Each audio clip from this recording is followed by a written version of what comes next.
The focus now is on geometric sequences.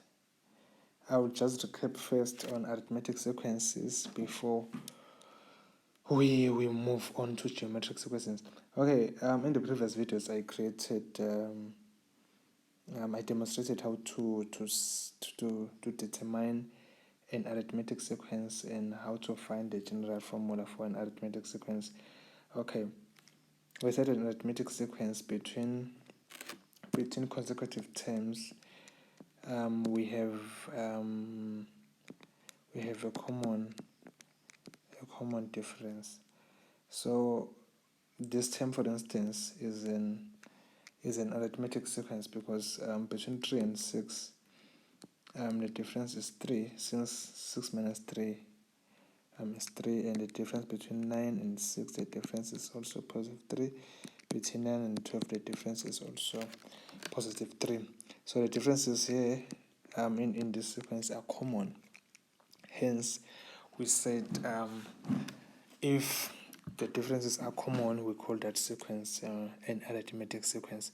Whereas if the difference may be, if the fourth term was 13, it means that the difference here was going to be positive 4. Hence, this was not going to be an arithmetic sequence because the differences were not going to be common. Another thing to recall, we said the 3 here, the 3, if this one is 12, is called the common difference, and this one, the first term is called is denoted by T1, which is 3, depending on the book maybe we are using. Some will call the first term A. So anyway, that one doesn't matter. Okay, so now we're moving on to geometric sequences. For a geometric sequence, you will see the difference.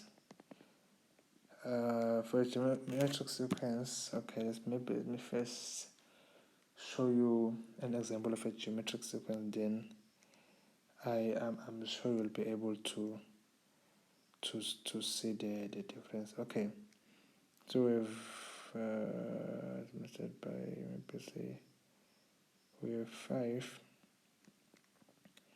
we have 10, we have 20, we have 40.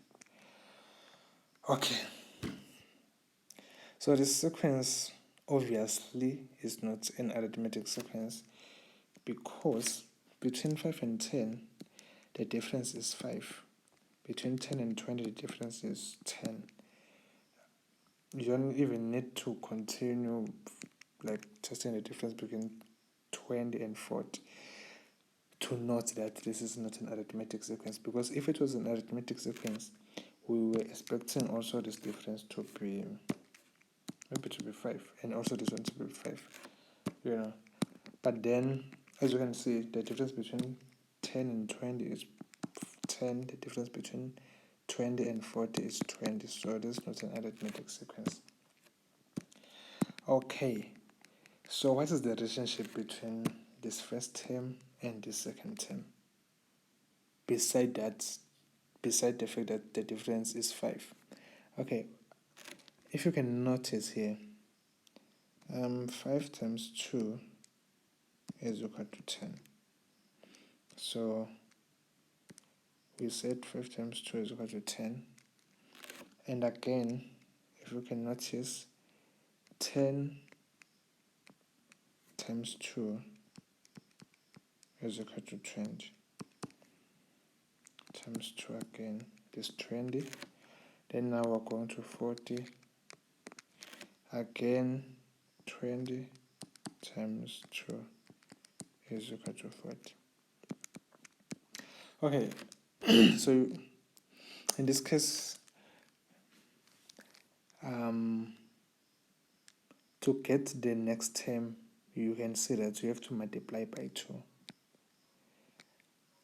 Now we're not adding or subtracting the previous term to get the next term, but then we are multiplying. So what does this mean? It means that this is a geometric sequence, because between the consecutive terms we have a common ratio.